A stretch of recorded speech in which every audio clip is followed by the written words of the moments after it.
Hello there, very good afternoon and welcome to Lunchtime News here on TV1. For the Newsfirst team, I'm Naveksha Gunasekara and let's start off by taking a look at your headlines. Economic centres on the brink of closure. Vegetable prices soar. Supply plunges further. Long queues for gas and fuel across the country today as well. Another 500,000 litres of nano-nitrogen fertiliser to be imported next week.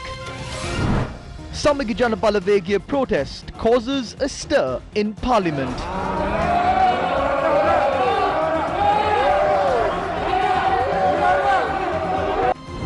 Rollout of booster shots to senior citizens begin. In your top story this afternoon, the economic centres in the country are facing difficulties due to the shortage and the increasing prices of vegetables. The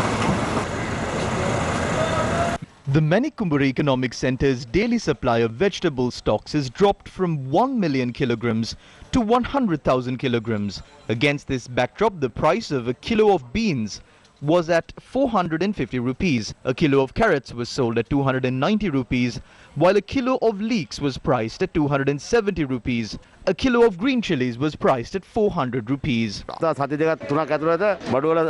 In about 2 weeks, there will be no supply at all.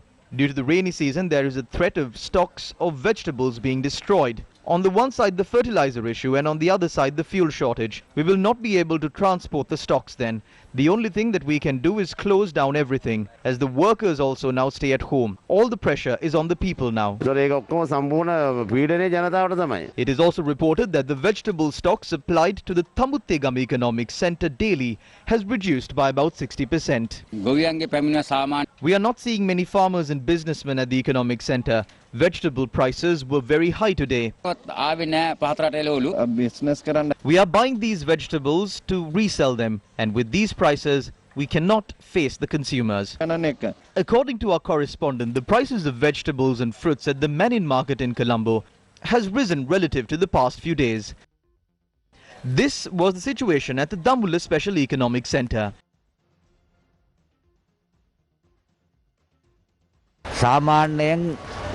Usually we receive 2 million kilograms of vegetables. However, today we have only got about 400,000 kilograms. While the prices of vegetables have skyrocketed, long queues of people eagerly awaiting to purchase gas and fuel were seen today as well. This was the situation at the gas distribution centre near the Panadura Rankot Vihara this morning.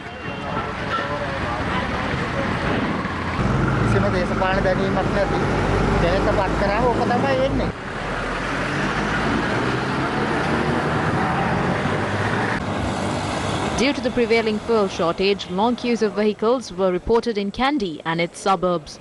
According to our correspondents, people have been severely affected due to the shortage of fuel at certain fuel stations in the island.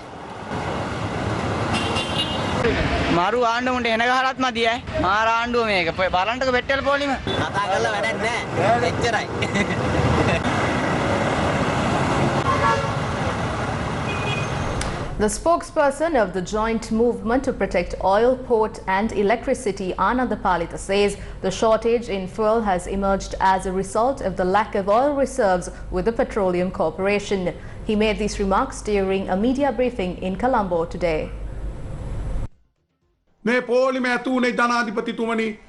is no point in telling this to the Minister, Honourable President and the Prime Minister. Why were long queues created? The distribution of fuel to the market was controlled as we did not have reserves. As a result, queues were created at fuel stations amidst the shortage of essential items. I'm not the only one voicing this concern. People can only get fuel from the 5th fuel station that they visit, after already having to stand in 4 queues before. If the fuel stations that people visit have fuel, will there be any queues? The minister is lying. The refinery was not closed based on their decision.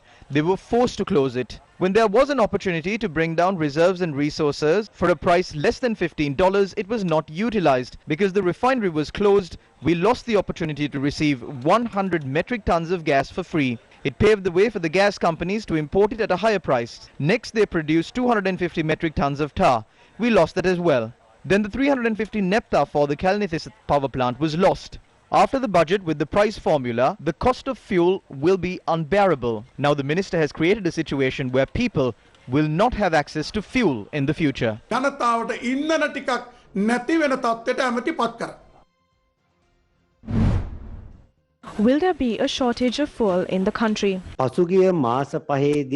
During the past few months, many groups predicted that there would be a fuel shortage in the country. There is no fuel shortage. If a shortage of fuel is likely to occur, it is my primary responsibility to ensure that it does not happen. We do not manufacture fuel in the country. We do not have enough dollars to buy fuel either. We don't have facilities to store fuel as well. Amidst all these challenges, we have managed to supply fuel without any disruption. If a fuel shortage can occur, we will keep the general public informed of it beforehand. A temporary fuel shortage can occur because of the unnecessary fear that has been created, but it will die down in a couple of days after fuel stations have received enough fuel. And some headline-making news: administering the booster COVID-19 vaccine for people above 60 years of age began today. State Minister Professor Channa Jayasumana said that people who received the second dose 3 months ago are eligible for the third dose. Professor Channa Jayasumana said that a decision has been reached to bring down only the Pfizer vaccine to Sri Lanka. In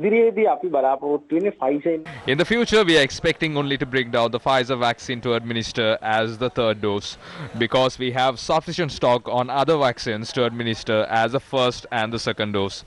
Our primary objective is to administer the vaccine to school students, where we use the Pfizer vaccine. State Minister of Production, Supply and Regulation of Pharmaceuticals, Professor Channa Jayasumana, also said that a final decision on the importation of the antiviral tablet Molnupiravir to Sri Lanka will be taken next week. Several companies have shown their interest to bring down Molnupiravir antiviral tablet. There are several companies that have partnered with the parent company of Merck. The country representatives have already started submitting documents on this to the National Medicines Regulatory Authority. During the next few weeks, we are expecting to make a final decision to the usage of Molnupiravir antiviral tablet in the country.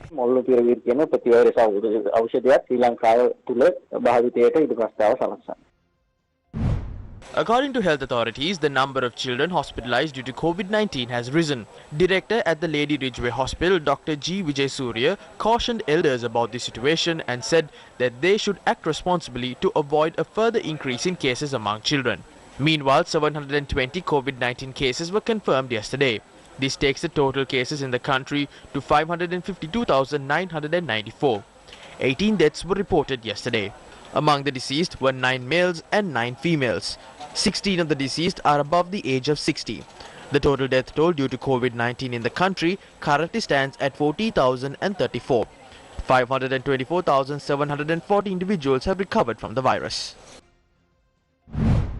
There is an increase in the number of COVID-19 patients.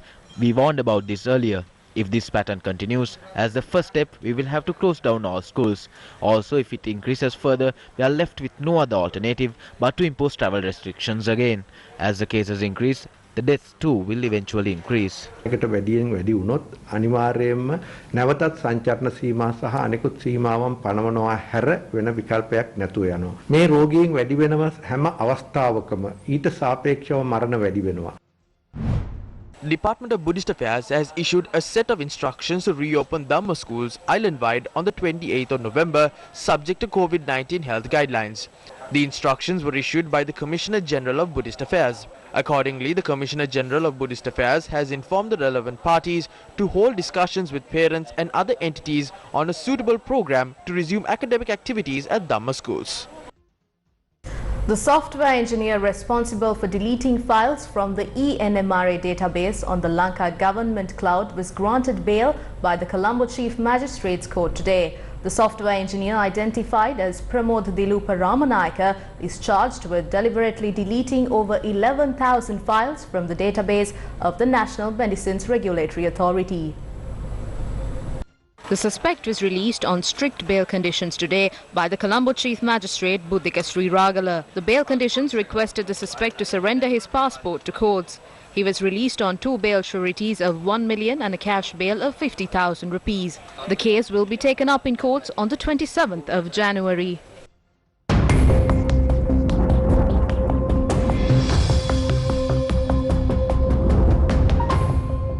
In your weather update, the Department of Meteorology says showers or thunder showers are likely at times in the northern, north central, northwestern and southern provinces and in the Trincomalee district. Fairly heavy showers of about 75 millimeters could be expected at some places. The National Building Research Organization has issued landslide early warnings to 7 districts. The general public is advised to exercise caution.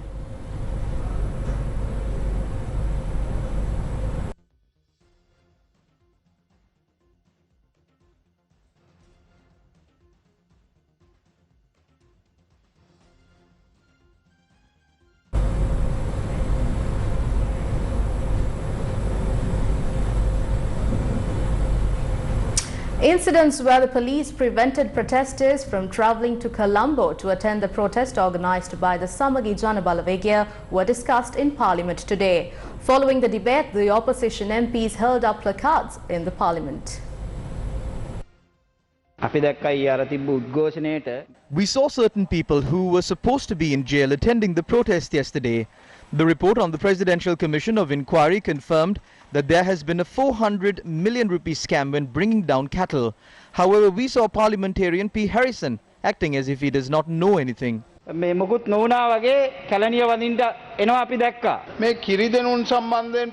don't know why the General Secretary of the Samagi Jana Balawegaya was disturbed when the question on cattle was brought forward now. However, if it was about the April 21st attacks, then there is a legitimate reason for him to get disturbed.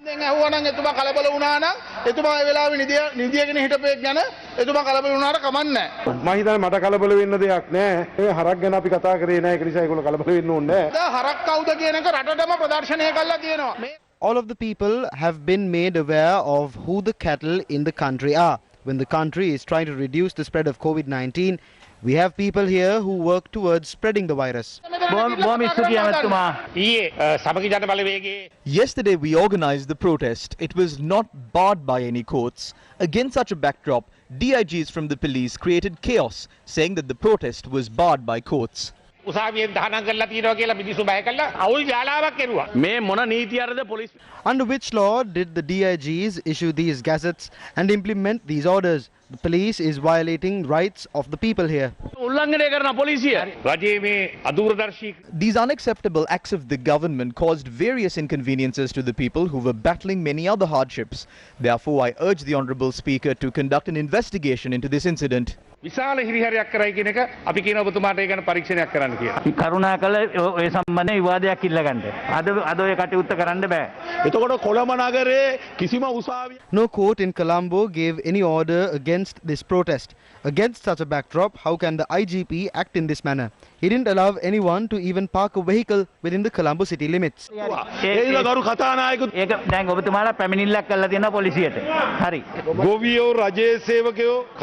all communities in the society, including professionals and farmers, stand against the government is using the police to suppress their voice. The government is scared of the people rising up. You don't have anyone to support you within your party. When you don't have support from the public, this government went to the extent of using the police to threaten the local government members of our party. You all should be ashamed of these acts. අපේ ප්‍රාදේශීය නායකයින්ගේ ගෙවල් වලට ගිහිල්ලා තමුන්නාසලා තර්ජනය කරා බොහොම ලැජ්ජයි අයියෝ ඔන්න සෞඛ්‍යතේ ලැජ්ජයි ඔන්න එනවා මහානවා තමුන්නාසලාට මේ මහජන රැල්ල You cannot suppress the people's power using the police. We would like to thank the government for paving the way for us to organize more protests across the island. Our initial plan was to organize one large protest, but the acts of the government allowed us to do 100 such protests island-wide. We are not going to stop here. We will take legal action against the people who tried to violate the right of speech of our citizens. අපි නීති මාර්ගයෙන් කටයුතු කරන්න අපි දැන් අවශ්‍ය පියවර ගන්නවා බයයි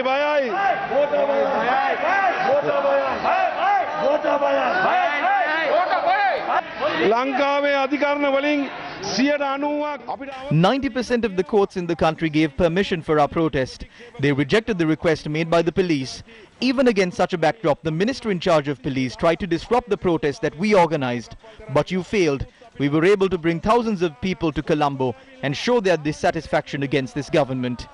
නමුත් අපිට දසදහස් ගාණක් කොළඹට ඇවිල්ලා ආණ්ඩු විරෝධිය පෙන්වුවා. සුතියන්ත වෙනවා.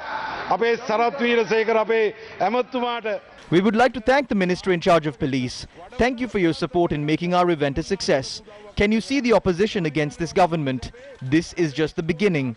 As the Samagi Jana Balawegya, we will bring thousands and thousands of people to Colombo, and we will march together to defeat this government. අපි ඊළඟ සැරේ කොළඹ පිරෙන්න ආණ්ඩු එලවන්න සෙනග ගේන්න කටයුතු අපි Sarath ජංගි Sarath ජංගි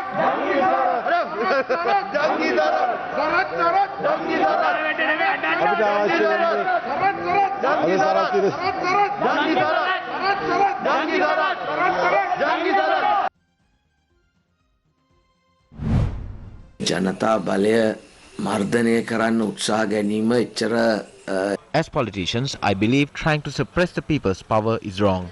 It was the incident where the chief ministerial candidate of the Southern Provincial Council was barred from sworning in during 1993 and 94 that paved the way for us to defeat the 17-year-long UNP government. I think as experienced politicians, the government should not let the history repeat itself. They should also understand that people no longer accept those practices in politics. As the government, we should attract more people, not suppress them further. When we hear the cries of our people, we feel sorry for them. However, we still believe the responsible heads of this government will somehow do something and save our people from this crisis.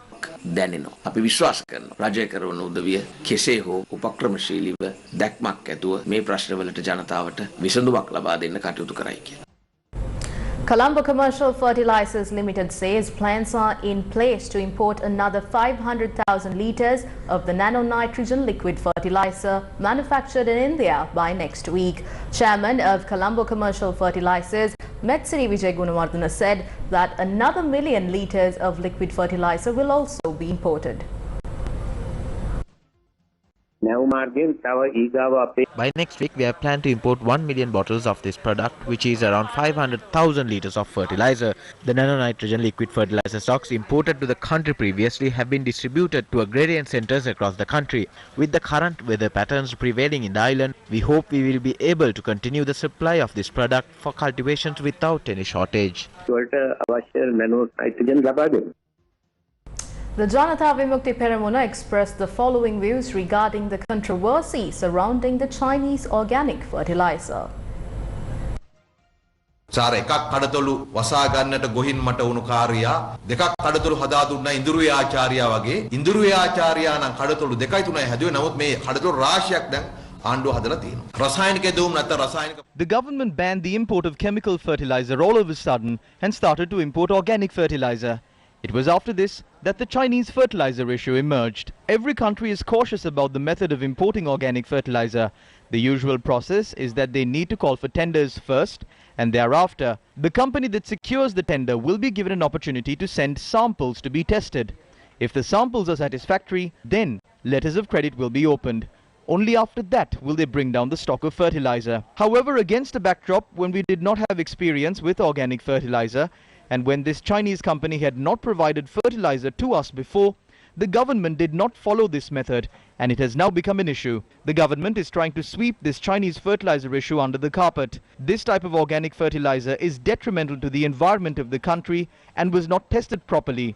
As a result, a Chinese vessel carrying 20,000 tons of fertilizer is roaming around the country without leaving back to China. Now this Chinese company has sent a notice to the plant quarantine service claiming damages. They have claimed $8 million in damages. If our government rejects the report provided by the National Plant Quarantine Service, we will have to face a huge issue in the future, chief among them being the accreditation of the Plant Quarantine Service. That will be lost. කෘෂිකර්ම දෙපාර්තමේන්තුවේ අයිති ශාක නිරෝධායන සේවයට තිබෙන ලෝක පිළිගැනීම ඇක්‍රෙඩිටේෂන් එක අහිමි වෙනවා. ඊළඟට of this edition of Lunchtime News here on TV1. You can log on to our website www.newsfirst.lk for more of these stories. Thank you for watching. Do stay safe and take care.